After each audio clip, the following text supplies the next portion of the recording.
ହଏ ମା ଏ ପୁଅ କେତେ ବର୍ଷ ହେଲାଣି ଏମିତି ପଡ଼ିକି ରହିଛନ୍ତି? 20 ବର୍ଷ ହେଲା। 20 ବର୍ଷ ହେଲାଣି? ହଁ ହଁ କ'ଣ ହେଇଛି? ତାର ବୁଢ଼ା ହାତ ବଥା ହେଲା, ତାପରେ ଯାକ ପାଠ ପଢ଼ୁଥିଲା, ପାଠ ପଢ଼ିଲା ସମୟରେ ଆରମ୍ଭ ହେଲା ଆଉ। ସେଠୁ ତ କେତେ ଔଷଧ ପତ୍ର କେତେ କ'ଣ କଲୁ, ସେଠୁ ଭଲ ହେଲା ନାହିଁ କିଛି ନାହିଁ। ଆଉ ତା ବାପା ସେତେବେଳେ ମରିଗଲା ଆଉ। ମରିଯିବା ଭିତରେ ମୁଁ କିଛି ଆଉ କରିପାରିଲି ନାହିଁ। ଏ ପୁଅର ବାପା କେତେ ବର୍ଷ ହେଲାଣି ମରିଗଲାଣି? 18 ବର୍ଷ ହେଲା। 18 ବର୍ଷ ହେଇଗଲାଣି? ହଁ ହଁ ହଁ। ଭତ୍ତା ପାଉଛ ତମେ? ହଁ, ଭତ୍ତା ପାଉଛି। ରେସନ କାର୍ଡ ଅଛି? ଅଛି। ଚାଉଳ ମିଳୁଛି? ମିଳୁଛି। ଓହୋ। କ'ଣ ଚାହୁଁଛ ତମେ? ମୁଁ କ'ଣ ଚାହିଁବି ଆଉ, ସେ ନବୀନ ସରକାରକୁ ମୁଁ ଚାହୁଁଛି ମୋ ପୁଅକୁ ଟିକେ ନେଇକିରି କେମିତି ଭଲ ଡାକ୍ତର ପାଖରେ ଦେଖେଇକିରି ମେଡ଼ିସିନ ଟିକେ ଔଷଧ ପତ୍ର କରିଦେଲେ ଭଲ ହେବ ଆଉ। ସେତିକି ମୁଁ ସରକାର ପାଖରୁ ଆଶା କରୁଛି ଆଉ। ପୁଅକୁ ମେଡିକାଲକୁ ନେଇଥିଲ କି? ନାଇଁ, ନେଇନଥିଲି। କୋଉଠିକି ନେଇନ? ନା। ଓହୋ ହୋ। ଏ ପୁଅ ଉଠି ବସି କିଛି ପାରୁନି? କ'ଣ ହେଇଛି? ସେ ବିଲକୁଲ ତ ଉଠୁନାହିଁ କି କିଛି ନାହିଁ, ଶୋଇକିରି। କେତେ ବର୍ଷ ହେଲାଣି ଏମିତି ହେଇଛି? ହଁ, ହେଲାଣି 20 ବର୍ଷ ହେଲାଣି ଆଉ। 20 ବର୍ଷ ହେଇଗଲାଣି? 20 ବର୍ଷ ହେଲାଣି। ତାପରେ ମୁଁ ଏମିତି ଆଜି ମା ଅଛି ବୋଲି ମୁଁ ତାକୁ ଟେକି ନେଉଛି, ଟେକି ଆଣୁଛି, ଝାଡ଼ା ବି ଯାଇପାରୁନାହିଁ, ଏକ ବି ଯାଇପାରୁନି, କିଛି ନାହିଁ। ଆପଣଙ୍କର କେତେଟା ପୁଅ? ମୋର 2ଟା ପୁଅ। 2ଟା ପୁଅ? ଇଏ ବଡ଼ ପୁଅ? ଇଏ ବଡ଼ ପୁଅ। ଆଉ ଗୋଟେ ପୁଅ? ଆଉ ଗୋଟେ ପୁଅ ବାହାରେ ଅଛି, କେରଳରେ ଅଛି। କେରଳରେ କାମ କରିବା ପାଇଁ ଯାଇଛନ୍ତି? ହଁ। କେମିତି ଚଳୁଛ କେମିତି? ନାଇଁ, ଏଠି ଆମର ଜମିବାଡ଼ି ନାହିଁ, କିଛି ନାହିଁ। ଆମେ ମୂଲିଆ ବି ଯାଉନାହିଁ, ୟାକୁ ତ ମୁଁ ଜଗିକିରି ରହିଲି ଆଉ ମୂଲିଆ ଯିବି କୁଆଡ଼େ? ଏ ପୁଅକୁ କେତେ ବର୍ଷ ହଉଛି? ଏ ପୁଅକୁ 30 ବର୍ଷ। ତାଙ୍କ ନାଁ କ'ଣ? ଯୁଧିଷ୍ଠିର ନାୟକ। ବାବା ତନେ କି ନା? ଯୁଧିଷ୍ଠିର ନାୟକ। ବାପା ନା? ନିତ୍ୟାନନ୍ଦ ନାୟକ। ଓହୋ। ତମେ ପାଠ ପଢୁଛ? ଆଜ୍ଞା। କେତେ ପଢିଛ? ନବମ। ନବମ? ଆଜ୍ଞା। ଆଉ ପଢି ପାରିଲନି? ନାଇଁ ଆଜ୍ଞା। କ'ଣ ପାଇଁ ପଢିଲନି? ଆଜ୍ଞା, ସେତେବେଳକୁ ଆଣ୍ଠୁ ଗଣ୍ଠି ବଥା ହେଲା, ବାତ ରୋଗରେ ପୀଡ଼ିତ ହେଲି। ଆଉ ବାପା ଥିବା ସମୟରେ କେତେ ଔଷଧ ପତ୍ର କରିବା ସତ୍ତ୍ୱେ ଆରୋଗ୍ୟ ହେଇପାରିଲି ନାହିଁ। ଆଉ ବାପା ଚାଲିଯିବା ପରେ ପଇସା ପତ୍ରର ସର୍ଟେଜ ହେବାରୁ ଆଉ ଆରୋଗ୍ୟ ହେବା ପାଇଁ ପଇସା ମିଳିଲାନି ଯେମିତି, ଆଉ ଏମିତି ଆଉ ପଡ଼ିକି ରହିଛି ଆଉ। କେତେ ବର୍ଷ ହେଲାଣି ଏମିତି ପଢିକି ରହିଲଣି? 20 ବର୍ଷ ହେଇଗଲାଣି। 20 ବର୍ଷ ହେଇଗଲାଣି? ଆଜ୍ଞା।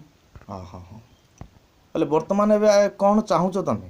ଆଜ୍ଞା, ମୁଁ ଆରୋଗ୍ୟ ହେବା ପାଇଁ ଚାହୁଁଛି। ଆରୋଗ୍ୟ? କେମିତି ପ୍ରକାର ଆରୋଗ୍ୟ ହବ?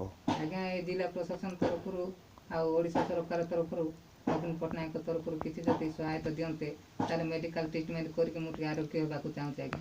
ଆଉ ଏ ଦୁନିଆ ବି ଦେଖିବାକୁ ଚାହୁଁଛି। ଆଉ ମୁଁ ପଡ଼ିକି ରହିକି ମୋତେ ବି ଭଲ ଲାଗୁନାହିଁ।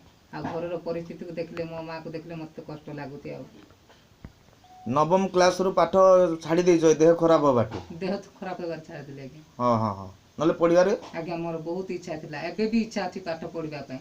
ଆଚ୍ଛା। ଆଉ ପଇସାର ଅସୁବିଧା ଯୋଗୁଁ ପଢ଼ି ପାରୁନାହିଁ ଆଉ। ଆଉ ଘରର ପରିସ୍ଥିତି ଦେଖିଲେ ବହୁତ କଷ୍ଟ ଲାଗୁଛି ଆଉ।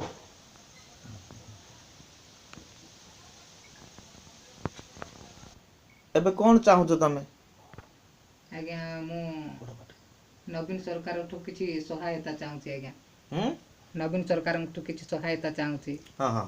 ଆଉ ମୁଁ ପାଠ ନବମ ଶ୍ରେଣୀରୁ ପଢ଼ି ପାରିଲି ନାହିଁ। ଆଜକୁ ଦୀର୍ଘ 20 ବର୍ଷ ହେଇଗଲାଣି ଏଇ ରୋଗରେ ଆକ୍ରାନ୍ତ ହେଇକି ମୁଁ ପଡ଼ିକି ରହିଛି। ଆଉ ଯେଉଁଠି ପଡ଼ିକି ରହିଛି ସେଇଠି ଏକା ପରିସ୍ରା, ସେଇଠି ହିଁ ଝାଡ଼ା ସବୁ କିଛି କରିଦେଉଛି। ଆଉ ମାଆ ମୋତେ ଛାଡ଼ିକି କୁଆଡ଼େ ଯାଇପାରୁନାହାନ୍ତି। ଆଉ ଚଳିବା ପାଇଁ ବହୁତ ଅସୁବିଧା ହେଉଛି। ତାପରେ ନବୀନ ସରକାର ଯଦି କିଛି ଆମ ପାଇଁ ସହାୟତା କରନ୍ତେ ଏବଂ ଆଉ ମୋତେ କିଛି ଯଦି ଔଷଧର ଯଦି ବନ୍ଦୋବସ୍ତ କରିଦିଅନ୍ତେ, ତାହେଲେ ମୁଁ ନବୀନ ସରକାରଙ୍କୁ କୋଟି କୋଟି ପ୍ରଣାମ କରନ୍ତି। ଆଉ ମୋ ମାଆକୁ ମଧ୍ୟ ଟିକେ ସାହାଯ୍ୟ କରନ୍ତି। ଏବଂ ମୋର ଦୁନିଆ ଦେଖିବା ପାଇଁ ମୋର ଇଚ୍ଛା ବହୁତ, ଏବଂ ପାଠ ପଢ଼ିବା ପାଇଁ ମଧ୍ୟ ମୋର ବହୁତ ଇଚ୍ଛା ହେଉଛି। ତମକୁ କେତେ ବୟସ ହେଲାଣି? 30 ବର୍ଷ। 30 ବର୍ଷ ହେଲାଣି? ଆଜ୍ଞା। ରୋଗ ଆକ୍ରାନ୍ତରେ ପଡ଼ିବାର କେତେ ବର୍ଷ? 20 ବର୍ଷ ହେଇଗଲା। 20 ବର୍ଷ ହେଇଗଲାଣି? ଆଜ୍ଞା। ଆଚ୍ଛା। ହେଲେ ମା ତମେ ଆଉ କ'ଣ କହୁଛ ପୁଅ ପ୍ରତି? ଆଉ କ'ଣ କହିବି ଆଉ, ମୁଁ ସରକାର ପାଖରୁ ମୁଁ କେମିତି ସାହାଯ୍ୟ ପାଇବି, ନବୀନ ସରକାର ପାଖରୁ କେମିତି ମୋ ପୁଅକୁ ଭଲ କରିଦେବେ, କେମିତି ଇଏ କରିବେ ବୋଲି ମୁଁ ସେତିକି ଆଶା କରିକିରି ରହିଛି ଆଉ। ସେ କୋଟି କୋଟି ପ୍ରମାଣ ତାକୁ ମୁଁ ନମସ୍କାର କରିବି ଆଉ ମୁଣ୍ଡିଆ ମାରିବି, ସେ ବରଂ ଆଉ ମୋ ପୁଅକୁ ଏମିତି ଭଲ ହଉ ଆଉ।